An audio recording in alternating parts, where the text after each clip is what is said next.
You'd go online and you would go to what website? Google.com, and you would Google speech-language pathology in Chattanooga, Texas.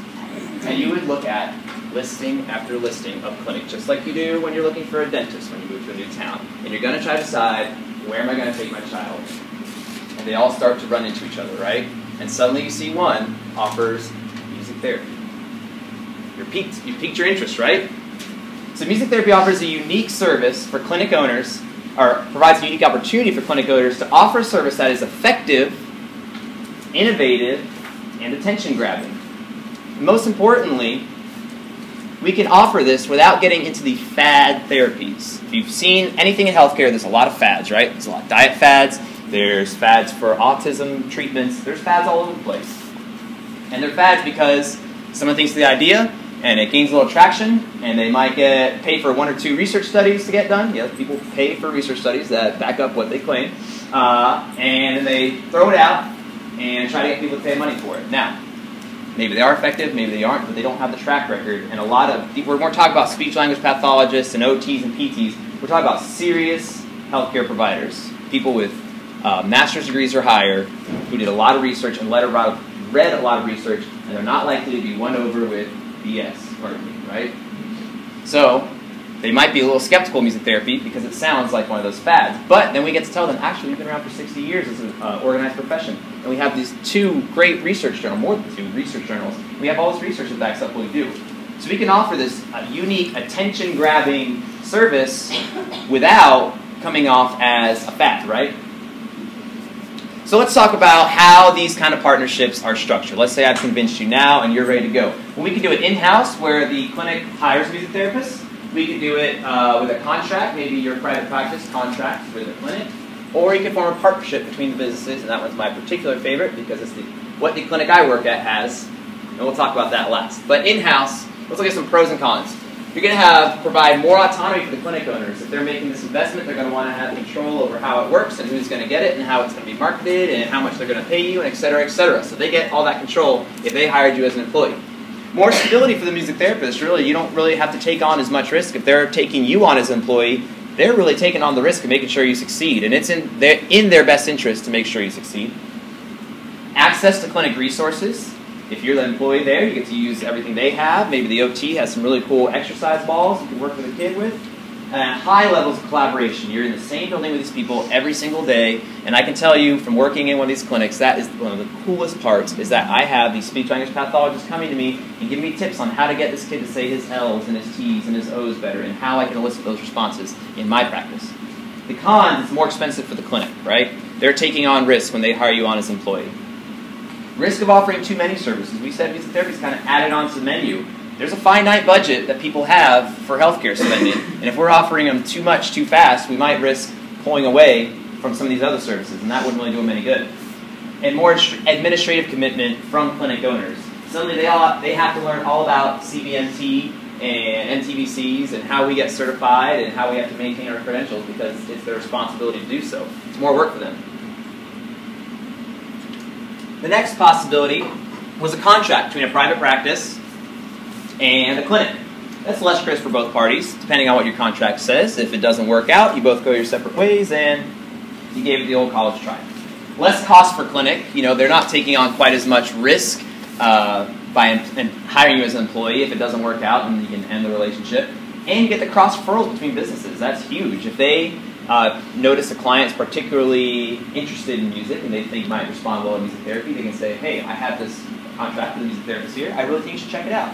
If you have a client that just moved into town, they're looking for a new speech-language pathologist, you can tell them, I have a great partnership or contract with these people. You should give them a call. That's important. There's less incentive for the clinic to market your services, though, because you're kind of out on your own. It doesn't really affect them too much if you don't get these clients in. It'd be nice, and it's nice for them to have that added service, and it grabs people's attention. But if you're not getting clients, you know, that doesn't really hurt them necessarily too much.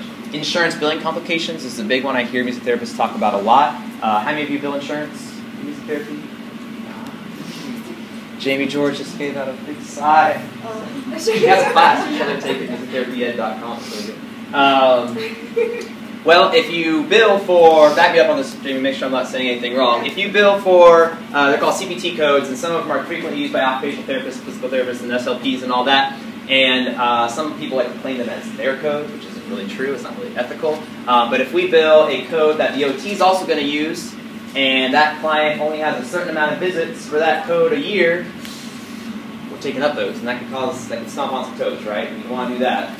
Well, you could also have the problem of billing on the same day. Let's say they have unlimited visits. Well, let's see, you went to OT, then you went to music therapy, and you bill it on the same day. That's going to flag that one. Why is he getting 2 OTs the same day? Why are you doing the same services twice in a day? Insurance companies don't really want to pay you money, to be honest with you. They're trying to protect their own interests there. So let's get to my favorite, partnership between businesses. Both parties retain autonomy and control over their businesses. You're still in charge of what decisions your company makes, and they're in charge of the decision their company makes. Less cost and lower risk. Not quite as low as just a contract, but you're not taking on an employee. Cross-referral between businesses still. We still see that sharing and referring of clients. And lower overhead for both businesses. In this case, this kind of partnership, I'm thinking of sharing clinic space with a speech-language pathology OTPT clinic. And sharing that space, sharing the rent, sharing the equipment costs, sharing the utilities, doing marketing together, going out to events together, all of that. That's the kind of partnership I'm talking about. Less control over decisions made by other business. If you're in close quarters, college kids, you probably had a feud with a roommate at some point. Sometimes they might have done something that you didn't like that you had to deal with because you're living with them. Kind of similar situation here. Maybe they're doing something or marketing themselves in some way that doesn't really sit well with you, and you're right there with them, and that kind of might rub some people the wrong way. Potential for conflicts of interest, kind of going back to the insurance problem. We haven't really solved that problem here, but if the two businesses are going to, that's something they're going to have to sit down and talk about before they make this partnership and decide how they want to navigate that complication. And a higher level of commitment than just contracting, because you might be on the lease now, and you're in the building, and you moved in, and you're suddenly partners. One of the coolest things about these kind of partnerships, though, is that they set up close proximity between music therapists and occupational therapists, speech-language pathologists, and physical therapists, which fosters communication, advocacy, and collaboration. I kind of already hit on this. It's great to have an occupational therapist in the office with you who comes in and tells you, here's how you can help them play that instrument. Oh, use this grip on the drumstick. That's really going to help them out. And we're working on that anyway. Not just on techniques, but on goals too, and how our clients are progressing. They come and tell me, he did this and this and this day, he's working hard on this, we're kind of shying away from that right now. It's great. And advocacy. These people go to their own conferences, and they tell all these other speech-language pathologists that they have a music therapist in their office. And sometimes these other professionals might view what we do as a bunch of malarkey. And so when they hear it from one of their peers that, no, we have music therapists in our office and they're great, it's fantastic, that goes a long way in advocacy. State advocacy, where you're trying to get it, what's what I'm looking for? Licensure in the states, and you have one of the other organizations fighting against it because they view it as a threat, which has happened a lot, and it's a big problem because they have more muscle than we do, I can tell you right now. Well, if we have these people who are partners with us and know what we do intimately because they've seen it, that's huge for us in moving the field forward. I collected some quotes from some music therapists around the country about what this collaboration means to them. Rachel C. in Austin, Texas says, collaboration between the client's therapist benefits that client greatly, as it allows the therapist to reinforce goals and support the transfer. Like I said before, music therapy is great for generalizing skills because we're addressing a skill they're working on in a new environment, with a new approach, with a new person, in a creative way. It really drives that generalization, which is the end goal of therapy. If a kid's doing something great in speech and he never does it at school or home, it's not really doing him much good, right? Right? All right, thank you. Make sure you're hanging with me. Getting a little dry. This shared knowledge consistency gives the opportunity for that client to thrive and excel. Better for the client. Client-centered. Patient satisfaction. We share techniques and learn what works best for our client. That's great. It's so nice. How many of you actually work with speech-language pathologists? I think according to some studies, it should be at least half the people in this room, right?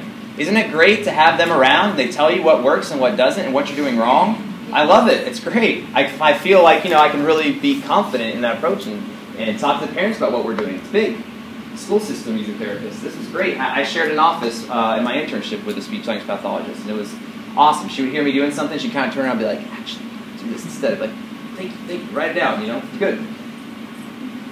We better know our students when we can share day-to-day experiences. None of us can work with them every day, but one of us generally does, and can inform others about emerging skills or needs. So that's good. Maybe the kid's there 3 times a week. He comes one day for occupational therapy, comes one day for music therapy, one day for physical therapy, and you can talk about how he's doing day to day and week to week. So hopefully by now you're convinced that you offer an irresistible service to these clinic owners. But what's in it for you? Gotta look out for numero uno, right? Well, the average business owner spends up to $10,000 to start a business. That's not just music therapy, that comes from a Wells Fargo study, so fret not. There are a lot of businesses that have a whole lot more startup costs than music therapy, but still ain't cheap. So how many of you students, again, are thinking about going into private practice, as in starting your own practice? Risky, right? There's no guarantee of success, and all that money can go down the drain pretty quickly. A symbiotic relationship between the companies really improves the success for both of you. You know, these clinic owners have the same worries that you might have started a business, and if you can share the cost of rent or have a great source of referrals of qualified leads, that's going to be really, really good and improve your chances of success. So every benefit I've outlined for the clinic owners probably applies equally, if not more so, to the music therapists, because we're the ones that are trying to get out there and get in front of people. Shared costs, better services, and convenience for the clients. If you're trying to tell somebody, or trying to convince somebody that they should sign up for music therapy, and they're kind of on the fence, and you're able to tell them, well, while you're here, you can also come and get speech-language pathology. You can also get your child's occupational therapy done. I share space with these people. That's a big selling point. Suddenly, it's like an added benefit. It's an option. Like, well, geez, I can do the music therapy now, and it makes it more convenient from all my other child's therapies. That's good for you. There's 2 music therapy practices in an area, and you're able to offer that, and one can't. That's good for you. By forming a partnership, Pediatric Interdisciplinary Clinics and music therapy private practice owners can support each other by sharing these costs, by providing referrals for each other, and offering a higher quality of service that we know is valuable to clients. We know that convenience and patient-centered and all this is important for clients. So this is not something that we're just guessing on. We know that this increases their likelihood to keep coming back and to feel better about their services and to actually improve their outcomes. So increase value, increase satisfaction, and improve outcomes. Thank you.